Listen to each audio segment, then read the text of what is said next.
Chapter 18. Grace that was bestowed on me. I bow down to Sri Ganesh. I bow down to Sri Saraswati. I bow down to the Guru. I bow down to the family deity. I bow down to Sri Sita Ramchandra. I bow down to Sri Sadguru Sainath. Hail to the Sadguru who is supreme and eternal.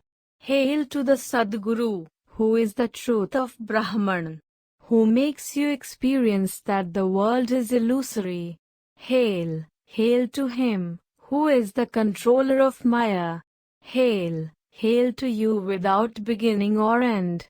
Hail, hail to you, beyond duality. Hail, hail to you, who is immutable. Oh, you are the only one who teaches the true nature of the self. Can a salt doll return from a bath in the ocean? This can never happen. It is the same with you. The Vedas and the Shrutis discuss, day and night, that which cannot be defined. You can point it out easily to the devotees. If, by luck, you lay siege to someone, then that one will never entertain the selfish thoughts of the difference between yours and mine. In the last chapter, the pure story unfolding the meaning of Brahman and how the avariciousness of the Brahmarthi was an obstacle was described. Now the story about how I received Baba's blessings. O listeners, listen respectfully, for it will reveal Baba's way of giving guidance. This story is also interesting. I will relate it as it happened. Listeners should listen with a calm mind, for their own good. If the listener is keen and has due respect, the speaker also gets the right enthusiasm and his heart overflows with love. It is enjoyable for both of them. Without any change of mind or feeling, even in the slightest measure, and according to each one's capabilities, Baba showed the true path and preached in accordance with that. Many people are of the opinion that whatever a guru has told them should not be divulged to anybody, otherwise the guru's words become ineffective. But this is entirely imaginary, an unnecessary fuss made. Not only things taught personally, but dream visions too, have been told to all, word for word.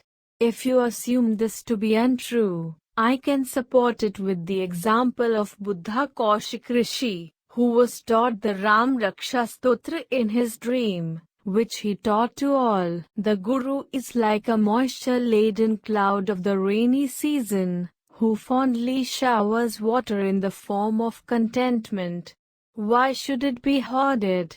On the contrary, one should drink to one's heart's content and should also serve others. A mother holds the chin of the child and lovingly feeds medicine for the sake of its health. Baba's skill was similar. His ways were not secretive. Listen carefully how unexpectedly he would fulfill the wishes of his devotees. Blessed, blessed is the company of the Sadguru. Who can describe his powers? When the memories of his words are recalled, one by one, I am inspired greatly. If you pray to God with love, and serve the Guru and perform his puja, you will receive that knowledge which only the Guru has. All other means are useless. This path of the world is full of confusion and dim. The words of the Guru shine like rays from a lamp to make it smooth and perceivable. Guru is actually God himself. He is Brahma, Vishnu, and Maheshwar. Guru in reality is God Almighty. Guru is the Supreme Brahman. Guru is the mother and Guru is the father. Guru is the protector when God's wrath is incurred. But when Guru is angry, nobody can protect you. Remember this always. Guru is the guide for worldly behavior, the rituals and pilgrimages to holy places. He is the guide to what is right and wrong, and to practice non-attachment.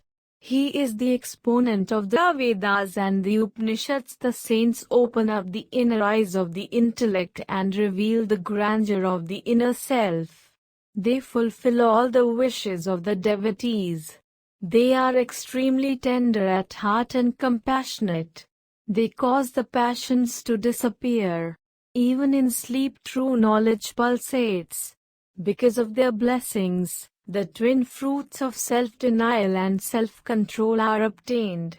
If one is able to get close to a saint, serve him and love him, like the wish-fulfilling tree, he fulfills all the wishes of the devotees and wards off all miseries. Always practice truth, listen to the stories about the saints, bow down at the feet of the saints. Sins will be washed away. When Lord Ray was the governor of the state, he overthrew the Crawford regime. At that time, a well-known gentleman became Baba's devotee. This world is full of threefold miseries and is false.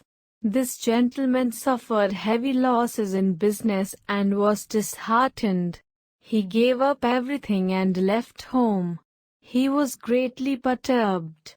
He decided to take a journey to a far-off place where he would be happy in seclusion.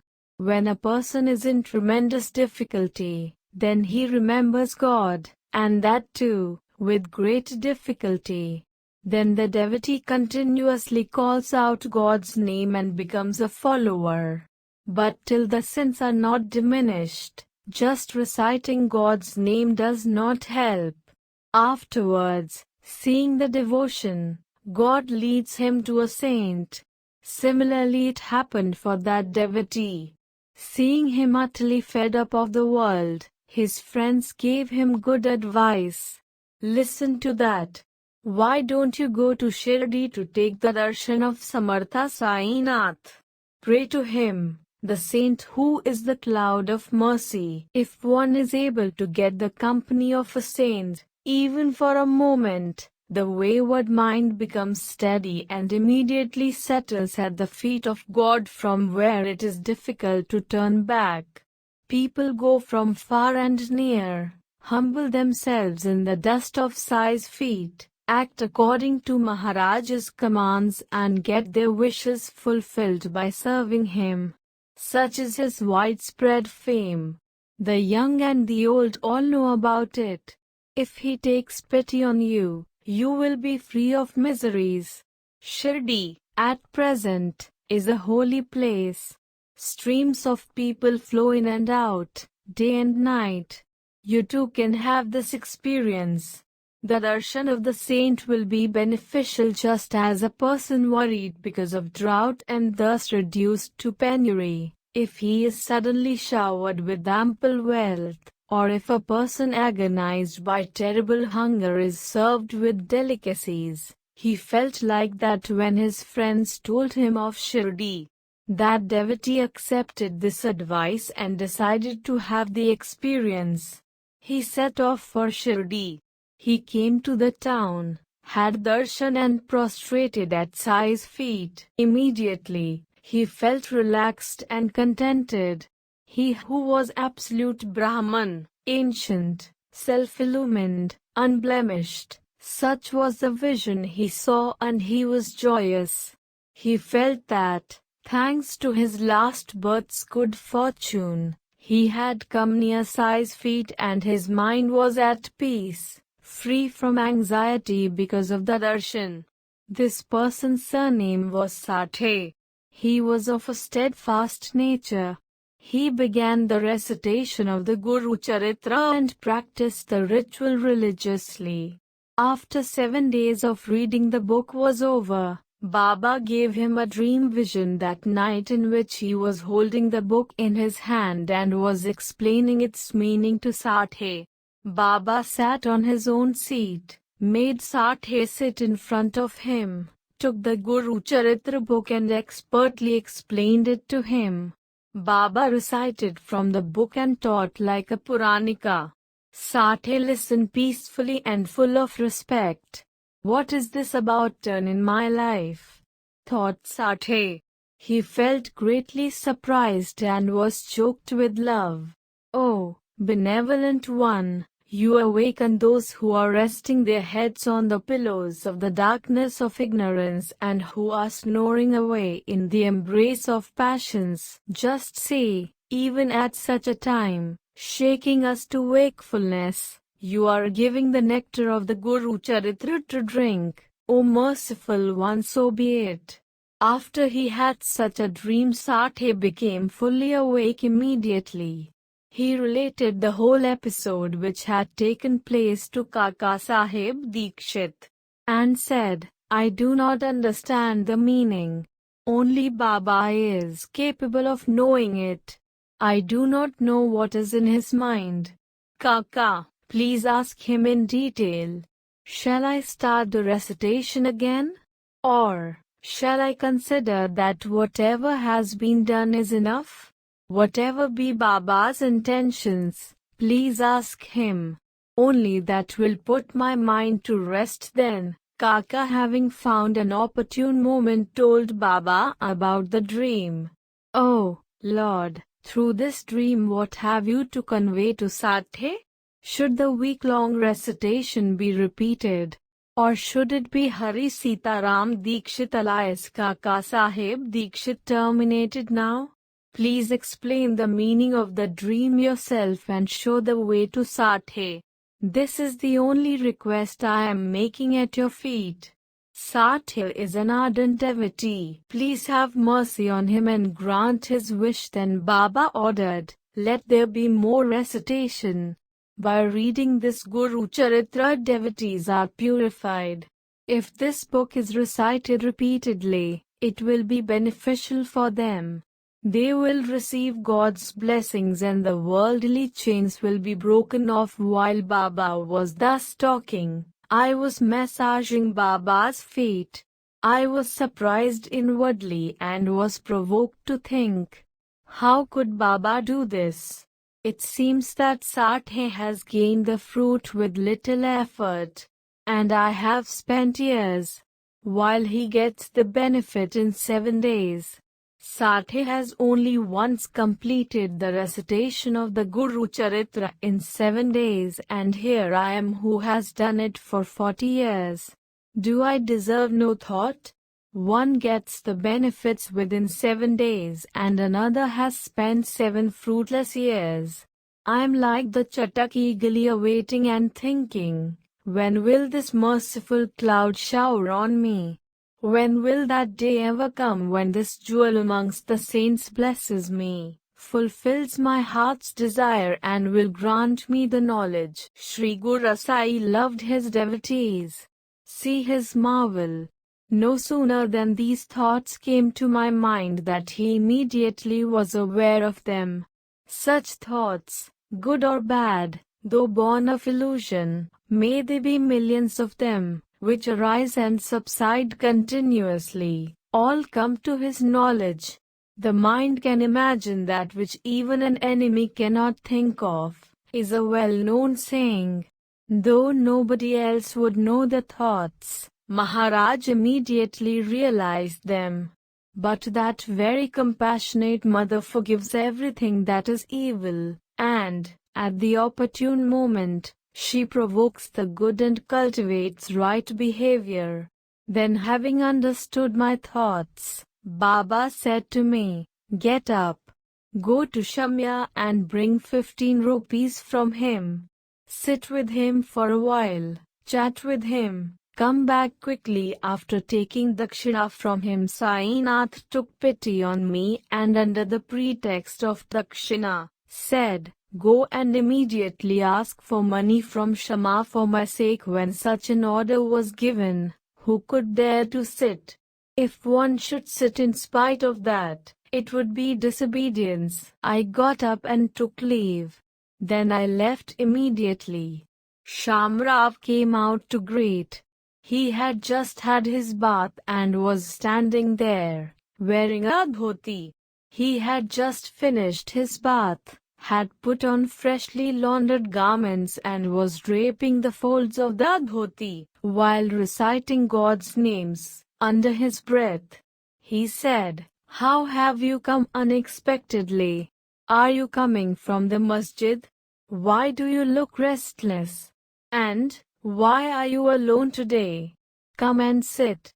I have just had a bath and am pleating my dhoti. I'll just pour the water over the images of the deities and will return in no time. By the time you eat pan, I will finish my puja and rituals.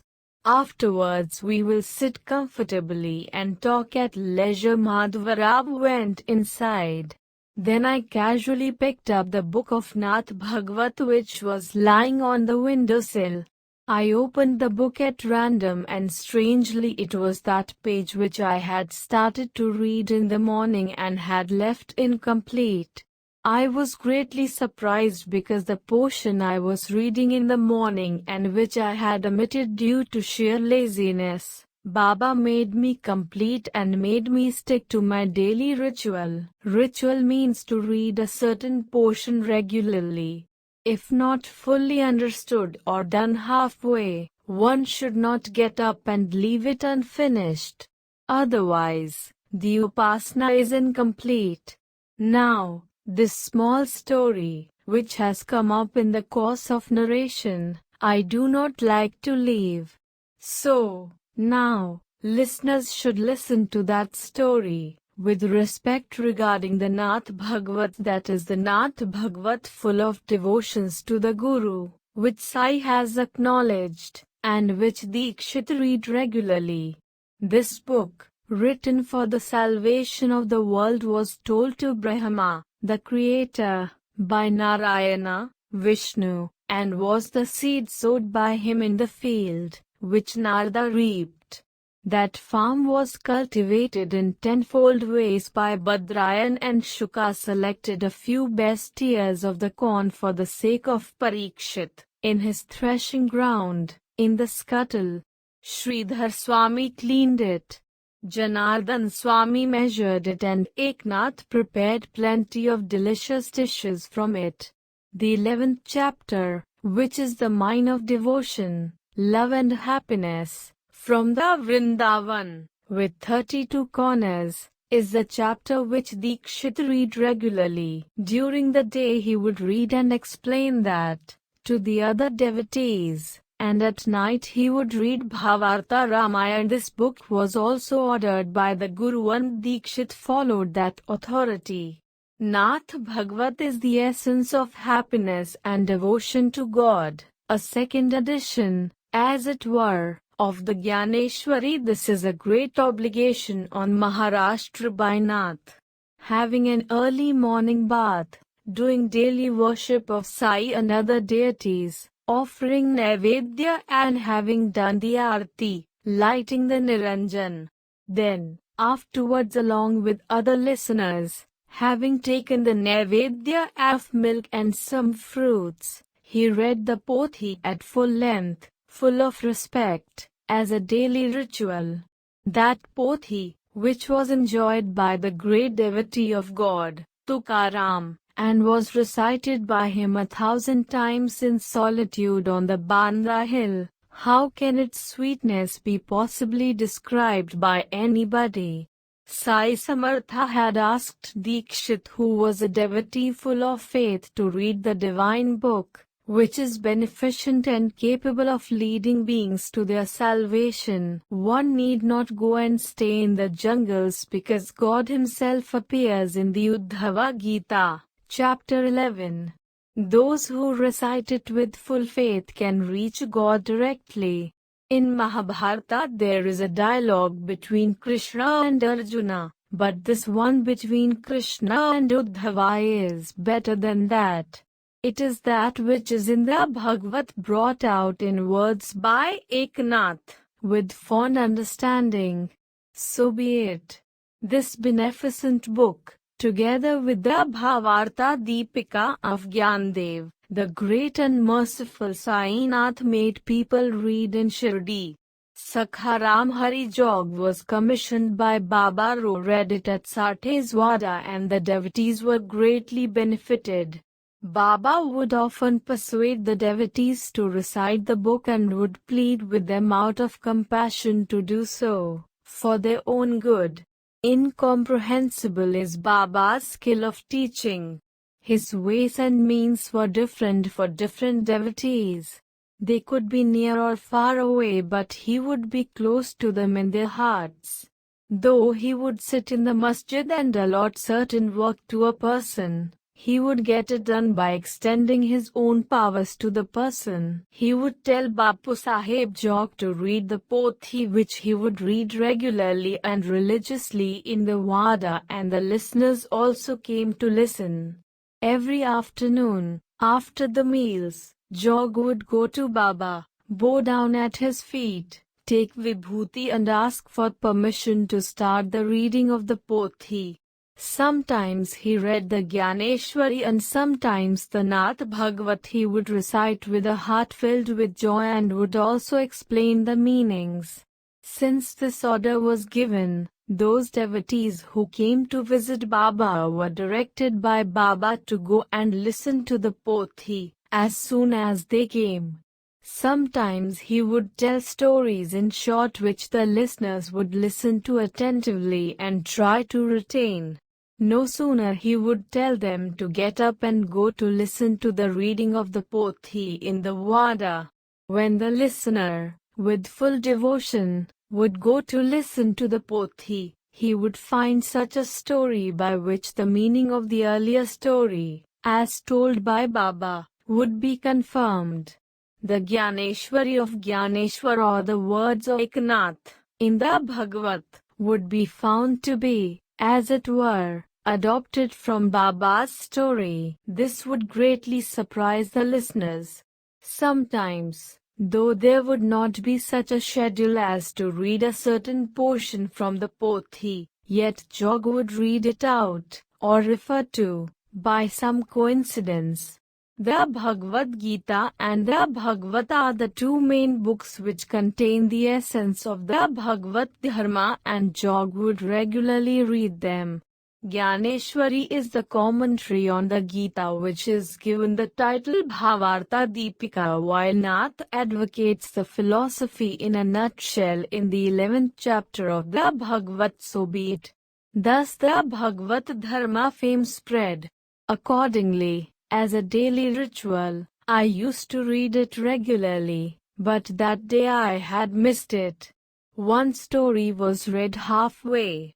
Because the people set out for the masjid, I put away the pothi while reading, and hurried off with them, with a view to listen to Baba's stories. But Baba had something else in his mind. Baba did not like my leaving the Bhagavat and doing anything else. Only for this reason, somehow or the other, Baba made me read the remaining portion of the Bhagavat. Such was Baba's great marvel. My affection overflows as I remember it. So be it. The reading in the Bhagavat was completed, and my subsidiary story also ends here. By then Madhava Rava's puja had ended and he came out. Oh, there is a message from Baba, which I have brought to you. Bring 15 rupees as dakshina from Shama. While I was sitting and serving him, suddenly he remembered you and said, get up and go to Shama, and come back with the dakshina. He also said, sit for a while at his home. Chat with him for some time. After conversing with him, return thereafter. When Madhavarava heard this, he was very much astonished and said, instead of rupees, offer him my namaskars. Say that it is my dakshina. All right, one thing is done. I am carrying 15 namaskars with me. But now, come and sit and chat with me. So said I, tell me any story you choose. Quench the thirst of my desire to listen. Let the Ganges of Baba's stories flow from you, for they will wash away my sins. Then Madhavarava said, sit down. Such is the Leela of this god of which you are aware. Rest for a while. Sit. Take this pen and katha. The chuna and the supari are in the box. I'll come back in a moment, after putting my cap on my head. Unfathomable are the Leelas of Sai Baba. How many can I tell you? Haven't you seen enough since you came to Shirdi? I am just a villager, while all of you are from the cities. To what extent can I talk about his incomprehensible Leelas before you? He told me that he was coming back and went inside, offered flowers etc. to the deities, put on his cap quickly, returned and sat down to talk to me. What an amazing spot of God is this! Who can understand his ways? His deeds know no bounds. He remains aloof after making his moves. Oh, you are all seekers of knowledge, one more learned than the other. Such simpletons as we are, how can we understand Baba's incomprehensible personality? Could he not explain to you, during the conversation, what he wanted to say? Why did he send you to me? Only he knows the meaning of his deeds, because he is not a mortal. Just now, while flowing with the current of these thoughts, I am reminded of a story. So let us make good use of this time by talking about it. I will relate to you an incident which took place before my eyes. Whatever was the determination one had in mind, he saw to it that it was fulfilled. Sometimes, Baba too puts a person's love and faith to severe test. He spares no means, and then gives Upadesh. As soon as I heard the word Upadesh, I was reminded of the incident about Satcharitra Guru Charitra. I actually felt as if lightning had struck my mind. Could it be that this incident about Shama had been contrived by Baba to ease my mind, which had become wayward in the masjid? This indeed was an astounding deed of Baba. So be it. This line of thought was suppressed by me immediately. My eagerness to listen to the story had doubled, and let us see how it was satisfied. Thereafter, as he started telling the stories about Baba, slowly unfolding them, I felt happier by and by, realizing his love for his devotees. Afterwards he told another story and said that there was a wife of a Deshmukh, who thought of spending some time in the company of saints. Hearing of Sai Baba's fame, the lady came to Shirdi, along with a group of people from Sangamner with a longing for Baba's darshan. She was the mother of Khashaba Deshmukh. Her name was Radhabai. With great faith in Sai, she bowed down at his feet and took darshan. She had darshan with the right formalities. All her fatigue of a long journey disappeared, and then she remembered her mission. She ardently desired to make Sai Samartha her guru, so that he would give her the right upadesh by which she would attain her goal of life. The lady was quite aged and had immense faith in Baba. She was firmly resolved on getting some upadesh from him. I will not go anywhere else till Baba graces me personally and gives me a mantra whispered in my ear. The mantra should come directly from the lips of Sai, because if I take it from anyone else, it will be impure. Lord Sai is the holiest and foremost amongst saints. Let him choose to bless me. Having thus determined at heart, the lady gave up eating and drinking and became inflexible about it. She was old, as it was. She had not eaten even a morsel nor drunk any water. Yet she had extreme faith in Upadesh. For 3 days and nights continuously, the old woman fasted and had decided to continue it till the day Baba gave her the Upadesh. What is the use of visiting Shirdi without receiving a mantra Upadesh? She remained unmoving from the place where she was staying and was prepared to die there. She did not have food or water for 3 days and thus did penance. The lady was exhausted and became very sad.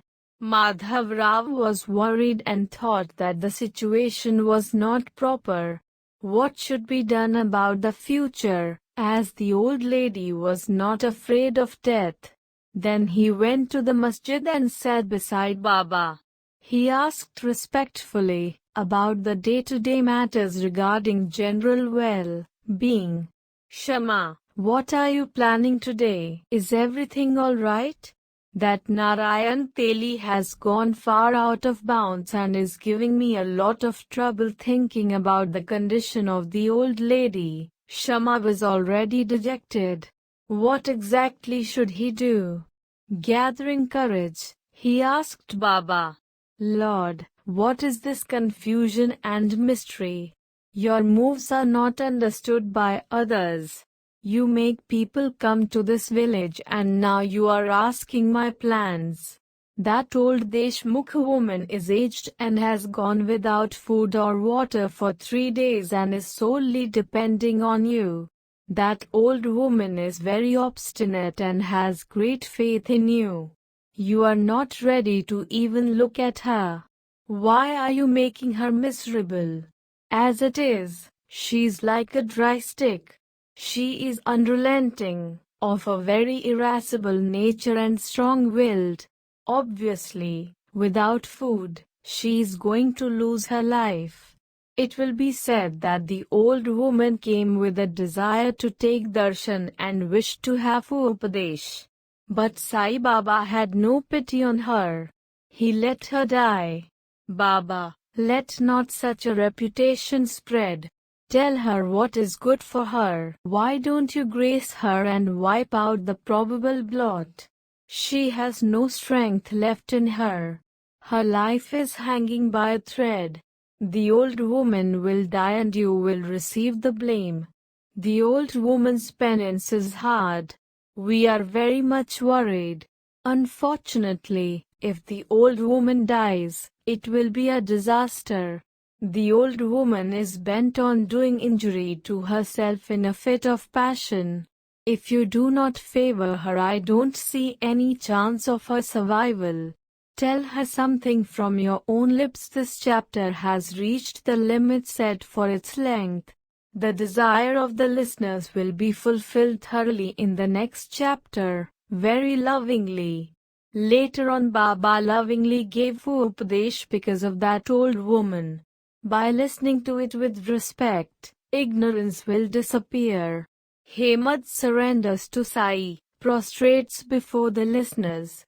Now be ready to listen to that which will lead you to cross the worldly ocean with the least efforts. May there be well-being. This is the end of the 18th chapter of Sri Sai Samartha Satcharitra, written by the devotee Hemad Pant, impelled by saints and virtuous people, called Grace That Was Bestowed on Me. This is offered to Sri Sadguru Sai Nath.